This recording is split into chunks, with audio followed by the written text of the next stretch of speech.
Nosso programa hoje, o tema principal é sobre assédio moral nas nossas relações de trabalho. Tem um zelador aqui, doutor Jorge, que ligou e disse o seguinte: ele faz o trabalho de auxiliar de serviços gerais, é obrigado a fazer, se sente obrigado a fazer, e ele quer parar com isso. Mas ele tem a dúvida, se a diretora continuar cobrando isso, continuar exigindo essa prestação de um serviço que não é o dele, isso é assédio? Se essa situação é uma situação em que a diretora obriga o zelador a fazer serviço de auxiliar de serviços gerais, existem dois aspectos. Se o auxiliar de serviços gerais recebe um valor pecuniário menor do que o zelador, de certa forma você cria uma situação de constrangimento para aquele zelador. Seria mais ou menos como um professor passar a ser obrigado a cumprir uma atividade de menor grau do ponto de vista técnico que ele, né? É importante a gente esclarecer para as pessoas também, Bucão, que todas as funções estão definidas no plano de cargos e salários. Então, às vezes, a pessoa tem dúvida se aquela atribuição é da função dele ou não. Sim. Lá no PCCS da educação tem todas as funções e o que é para cada um fazer. O que a gente vê muito em escola, em centro de educação infantil, é o quebra-galho. Sim. Né? A pessoa que faz tudo. A merendeira que limpa o chão, a moça que faz a faxina que tem que ajudar a servir comida para as crianças, o inspetor de aluno que tem que tomar conta de aluno quando o professor faltou. Isso é um desvio da função natural, né? É um desvio da função. Na situação desse zelador, se é a forma como ele está sendo cobrado para que exerça uma atividade de auxiliar de serviços gerais, se a situação for uma situação que traga um desconforto psicológico para ele, é passível sim de que ele procure os seus direitos em relação a uma possibilidade da investigação de assédio moral por parte da diretora. E existem situações, por exemplo, em que existe o contrário. Existem as situações em que um zelador começa a praticar determinado ato, determinado ofício, até superior à atividade profissional dele. Aí, nesse caso, é desvio de função. Ele pode procurar a justiça para requerer aquela diferença salarial que, ao longo do tempo, ele trabalhou, mas não recebeu a diferença. Então, por exemplo, as educadoras de educação infantil, acho que é uma questão até peculiar da nossa cidade. Elas não são professoras, a maioria tem formação, e elas são quase que obrigadas, porque não tem um professor na sala, e elas são obrigadas a fazer planejamento, preencher relatório como professora, planejar as atividades, ministrar as atividades. Então, cabe aí, a gente está entrando com pedido de discutir a questão de classe, do né? desvio de função, exatamente. Olha, meninas, que boa notícia, se elas são, né? Professores também, né? Então, tem habilitação tem para formação, estão sendo obrigadas a fazer, porque não tem professor naquele centro de educação infantil ou naquelas turmas. Então, gente, vamos estar tendo atenção a isso. Quem está fazendo serviço pedagógico e não está previsto lá nas suas funções, está na hora da gente requerer, então, a gratificação pelo desvio de função da regência de classe. Esse desvio de função, em decorrência do concurso dessas servidoras, não terem, do concurso público dessas servidoras, caracterizar uma determinada atividade, como elas estão cumprindo uma outra atividade, o caso seria um próprio processo administrativo para requerer essa diferença salarial. Uma vez negado, procura-se a justiça para requerer o pedido pecuniário em decorrência do desvio de função. Sim, então as pessoas estão exercendo uma função acima da dela. Tem também aqui, vou ter que colocar o óculos aqui, da Ana. Como um profissional deve se comportar quando recebe assédio horizontal, ou seja, de profissionais da mesma hierarquia conduzidos pelo superior? O profissional deve mudar de escola, como sugere a Secretaria de Educação? Porque aqui, Bucão, tudo é assim. Se você não... Qualquer queixa que você vai fazer, quando chega na Secretaria de Educação, a resposta é sempre a mesma. Você tem que sair daquela escola, você tem que sair daquele centro de educação infantil e ir para outro. É assim que deve funcionar? Não, não é assim que deve funcionar. E eu acho que a gente aqui aproveitar o espaço para que esses administradores repensem esse posicionamento. Aquele que deixa de praticar ato de ofício em benefício ou vantagem para satisfazer benefício ou vantagem alheia ou para si, isso é crime. Prevaricação. Se deixar de praticar ato de ofício. Então a pessoa deixar de apurar uma coisa... Deixar de apurar em decorrência de favorecimento, para favorecer alguém, a um terceiro, a um secretário, a um diretor, obter vantagem pessoal em relação a isso, é crime. E mais, não é assim não. O desvio, o assédio horizontal é um dos piores assédios que tem, porque o superior hierárquico, ele usa uma segunda pessoa para estar praticando esse determinado ato. É importante a apuração, o pedido de abertura de sindicância para apurar esse excesso, né? Não, o servidor não é obrigado a mudar de escola, a secretaria tem que apurar sim. Se a secretaria for omissa, se quem deveria, aquela pessoa que precisa e por dever de ofício tem que investigar, deve investigar, essa situação não faz, infelizmente a pessoa não vai restar outra alternativa do que senão a justiça. E aí a justiça pode ser severa em relação a essa omissão. Sim.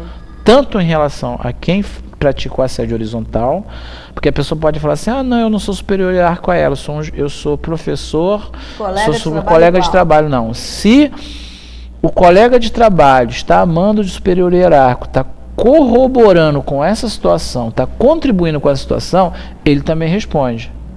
E não existe essa de que a secretaria mandou mudar, dizendo que o professor tem que fazer isso ou que o servidor tem que fazer isso. Não é assim não. Isso precisa de uma apuração, precisa de uma investigação administrativa, e se a investigação administrativa apurar de forma negligente, eu aconselho que a pessoa procure judicialmente, procure a entidade sindical para que a gente investigue judicialmente, apure judicialmente essa questão, e isso vai ter uma consequência, vai ter uma decisão, vai ter uma consequência. As pessoas têm que estar lembrando disso, né?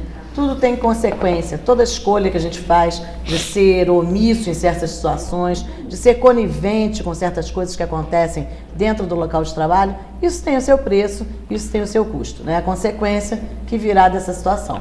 Lembrando a todos isso, é muito importante que a gente procure os nossos direitos, procure o sindicato, o CEP está de portas abertas, nós temos vários meios de comunicação lá, o telefone, o 2231-4575, os e-mails, ceppetrópolis@gmail.com, e indo lá à própria sede. Lembrando a todos, na rua Floriano Peixoto, 372.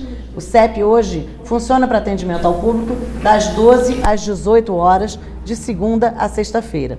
E os nossos advogados estão todos centralizados no Rio, mas estão sempre disponíveis para fazer qualquer tipo de atendimento. Então, qualquer necessidade, o CEP local entra em contato com o CEP Central e a gente faz esse atendimento jurídico. Ontem quem esteve conosco, inclusive, foi a doutora Adriana, passou a tarde aí. Na próxima semana, o doutor Ítalo também vai estar nos assessorando, e o CEP conta com o departamento jurídico que funciona mesmo, né? As pessoas têm que entender que isso funciona e que o servidor não está largado. Ô, Bucão, agora uma última coisa que para dar tempo da gente falar, sobre a questão, a nossa categoria é essencialmente feminina. Como é que funciona essa questão do assédio em relação às mulheres? Isso eu até não abordei, mas boa pergunta. Caracteriza-se também assédio moral, o intuito de obter favorecimento ou vantagem de ordem sexual.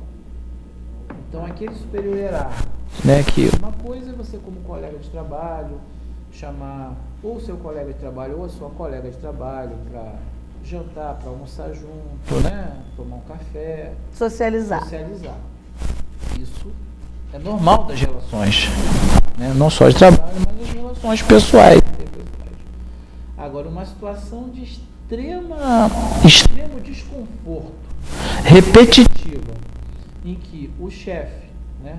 Isso em todos os gêneros, né? Passa de forma severa e incômoda a perseguir a pessoa em decorrência com o único intuito de obter vantagem sexual, isso também é caracterizado assédio moral, sim. Então isso passa a ser assédio sexual e moral, né? Então, gente, prestar atenção nisso também, porque às vezes as mulheres têm até vergonha, né, quando são assediadas. Tem que ter vergonha não, quem tem que ter vergonha é quem pratica o assédio, né? A trabalhadora tem que estar lembrando sempre que ela tem seus direitos, sim, e a nossa categoria essencialmente feminina tem que estar resguardando esse direito, sim.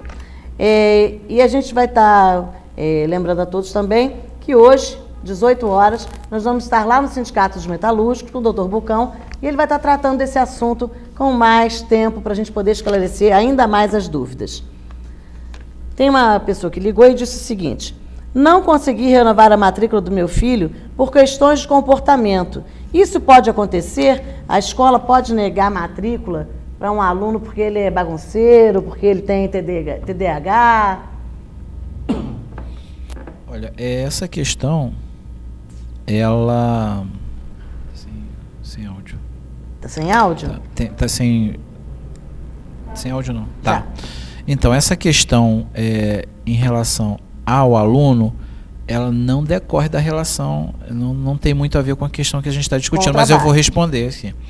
Existem situações, por exemplo, em que o diretor, ele pode, até existem alguns regimentos em que o aluno que causa determinados problemas no ambiente disciplinares, o diretor pode recusar o ingresso dele numa matrícula, né? Mas ele já provavelmente essa situação não é tão esclarecedora no sentido de que esse aluno tenha criado problemas, mas assim, de qualquer forma, eu precisaria de mais informações. É óbvio que sempre uma negativa para um aluno ingressar numa atividade escolar é sempre um desconforto muito grande, né?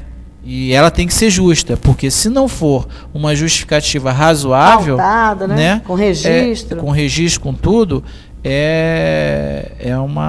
não só uma irregularidade, como um atentado contra o próprio menor, direito da criança. A gente indica que a mãe procure a Vara da Infância e da Adolescência, doutor Alexandre, o Conselho Tutelar também, porque esses órgãos são responsáveis, sim, por cuidar dos direitos das crianças. Nenhuma criança pode ser negado o direito à escola, o direito à educação, né? Se naquela escola está criado um problema por disciplina, alguma coisa. Agora, muitas vezes, as questões são de inclusão, doutor Vulcão. Às vezes a escola não quer ter um aluno que é para inclusão. Mas a escola tem que ter o aluno para inclusão e tem que exigir da prefeitura o cuidador, né? Porque a criança tem o seu direito, o direito de frequentar a escola e de que a escola tenha, assim, uma pessoa para lidar com ela, né? Agora, quando a gente estava tratando disso, eu me lembrei de uma coisa muito importante também, gente. O registro. Tudo que acontece dentro da escola, a gente tem que exigir registro.